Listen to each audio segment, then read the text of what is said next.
श्री शिवाय नमस्तुभ्यम, हर हर महादेव, जय महाकाल। कैसे हैं आप सभी लोग। देखिए, सावन का बहुत पवित्र महीना चल रहा है और अब आ गई है सावन मास की दशमी तिथि, जो कि इस बार मंगला गौरी व्रत के दिन पड़ रही है।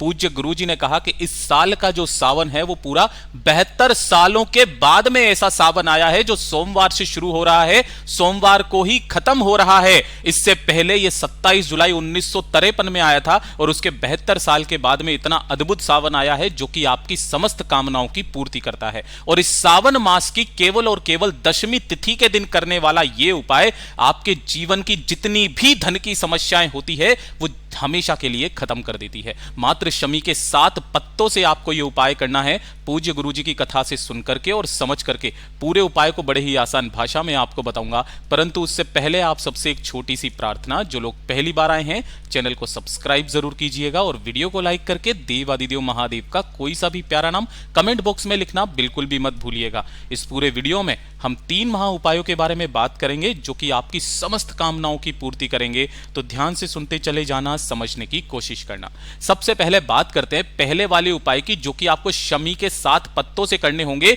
और यह वाला उपाय सिर्फ और सिर्फ श्रावण मास की दशमी तिथि के दिन किया जाता है। केवल साल में 2 ही दिन ऐसे होते हैं जिस दिन आपको यह उपाय करना होता है। इस श्रावण मास में जो 2 दशमी तिथि पड़ेंगी, दोनों में से किसी भी एक दशमी तिथि के दिन आपको यह उपाय करना है। देखिए, अगर आपके घर में धन को लेकर के समस्याएं हैं, पैसा नहीं आ रहा है, कर्ज में जीवन बीत रहा है, पूज्य गुरुजी ने कहा कि आपको जहां पर भी शमी का पौधा मिले, उस शमी के पौधे के आपको पत्ते तोड़ लेने हैं। कहां से तोड़ोगे? इस जगह से तोड़ना। ये जो पूरा गोले में बनाया है, ये एक शमी का पत्ता है। कितने शमी के पत्ते चाहिए? तो जितने आप ले सको उतने शमी के पत्ते, कम से कम 7, और जितने आप ले सको, जितने देवादिदेव महादेव को समर्पित करने का आपका दिल करे, आपका हृदय करे, उतने आपको ले लेना है। ठीक है। और इसी के साथ में आपको लेना होगा थोड़ा सा शहद। ठीक है, थोड़ा सा शहद। कोशिश करना देशी शहद मिल जाए तो बहुत अच्छी बात है। एक कटोरी के अंदर इस तरीके से शहद ले लेना और जितने भी शमी के पत्ते हैं, उन सभी शमी के पत्तों को आपको शिवलिंग के ऊपर आपको समर्पित करना है। परंतु उससे पहले आपको इन सभी शमी के पत्तों को इस शहद के अंदर डाल देना है और 1 लोटा शुद्ध जल अपने घर का ले लेना है, तांबे के कलश में। इसे लेकर के पहुंचना भोलेनाथ के मंदिर शिवलिंग के पास। उत्तर दिशा, नॉर्थ डायरेक्शन की तरफ मुख करके आपको खड़े हो जाना है। सावन के महीने में जैसे आप पूजा पाठ अर्चना जो करते हो ना, पहले वो कर लेना।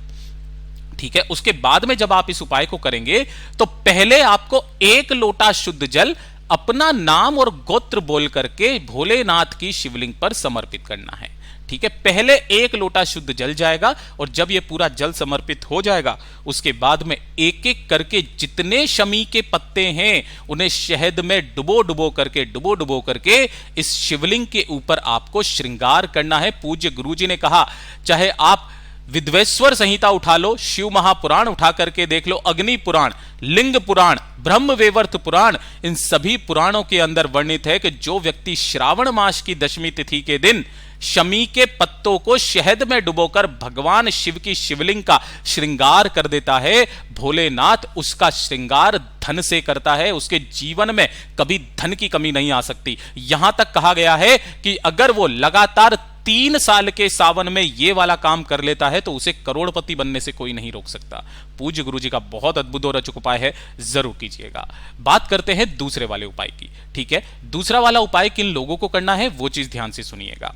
दूसरा उपाय उन व्यक्तियों को करना है कि अगर आप किसी भी बीमारी को लेकर के बहुत ज्यादा परेशान हैं, ठीक है, कोई बीमारी है जो कटने का नाम नहीं ले रही है, या फिर आप चाहते हैं आपके परिवार में कभी कोई बड़ी बीमारी प्रवेश ना करे, हमेशा आरोग्य रहे, तो बड़े से बड़े रोग इस श्रावण मास की दशमी तिथि के इस उपाय से खत्म होते हैं। साथ ही साथ अगर आपके परिवार में कोई रोग ना आए, आप ऐसी कामना से इस उपाय को करते हो, तो आपके परिवार में कभी कोई बड़ी बीमारी प्रवेश नहीं करती। महाराज, पूज्य गुरुजी का इतना अद्भुत और अचूक उपाय है। कैसे करना है ध्यान से सुनिएगा। इसके लिए आपको सबसे पहले चाहिए होंगे शमी के पत्ते। कितने शमी के पत्ते चाहिए? 11 शमी के पत्ते गिन करके लेना है। लेने का क्रम मैंने आपको बता दिया। ये जो पूरा गोले में बनाया, ये 1 शमी का पत्ता है। इस तरीके से आपको 11 शमी के पत्ते लेने हैं। 3 लेने होंगे आपको बेलपत्र, जो कहीं से भी खंडित कटे फटे ना हो। घबराने की जरूरत नहीं है, शिवलिंग पर इस टाइम पर बहुत बेलपत्र चढ़े रहते हैं। उनमें से 3 बेलपत्र को अच्छे जल से धोना और उसे काम में ले लेना। साथ ही साथ आपको चाहिए होगा एक पीपल का पत्ता। ठीक है, इस तरीके से एक पीपल का पत्ता लेना। ये जो 3 चीजें आपने ली है, 11 शमी के पत्ते, 3 बेलपत्र और एक पीपल का पत्ता, इसी के साथ में आपको लेना होगा 1 लोटा शुद्ध जल अपने घर का। अब ध्यान से सुनना, जो शमी के पत्ते हैं उन शमी के पत्तों को छोड़ करके जो एक पीपल का पत्ता है उसको इसके अंदर डाल देना और 3 बेलपत्र भी आपको इसके अंदर डाल देने हैं। ध्यान रखना, शमी पत्र आपको नहीं डालने हैं और इन्हें लेकर के पहुंच जाना भोलेनाथ के मंदिर में शिवलिंग के पास में। श्रावण मास की दशमी तिथि के दिन किसी भी समय इस उपाय को कर लेना। उत्तर दिशा नॉर्थ डायरेक्शन की तरफ मुख करके आपको खड़े हो जाना है। ठीक है, भोलेनाथ का जैसा आप पूजन करते हो, अर्चना करते हो, पहले वो कर लेना। उसके पश्चात अपने उल्टे हाथ में, मतलब कि जो लेफ्ट हैंड है उसमें तो आपको इस कलश को पकड़ना है जिसमें आपने पीपल का पत्ता और बेल पत्र डाले हुए थे। ठीक है, और जो 11 शमी के पत्ते हैं उन्हें आपको दूसरे हाथ में लेना है, मुट्ठी में भरना, इस कलश से टच करवा करके अपने हाथ को भगवान भोलेनाथ की शिवलिंग पर सभी के सभी शमी के पत्तों को आपको समर्पित कर देना है। केवल इस कलश से टच करवा करके आपको 11 शमी के पत्तों को शिवलिंग के ठीक ऊपर समर्पित कर देना श्रावण मास की दशमी तिथि के दिन। ठीक है, भोलेनाथ से आराधना करके, विनती करके, कामना करके, अपना नाम और गोत्र बोल करके इस कलश को लेकर वापस अपने घर पर आ जाना है। शिवलिंग पर समर्पित नहीं करना है, इस चीज का ख्याल रखना।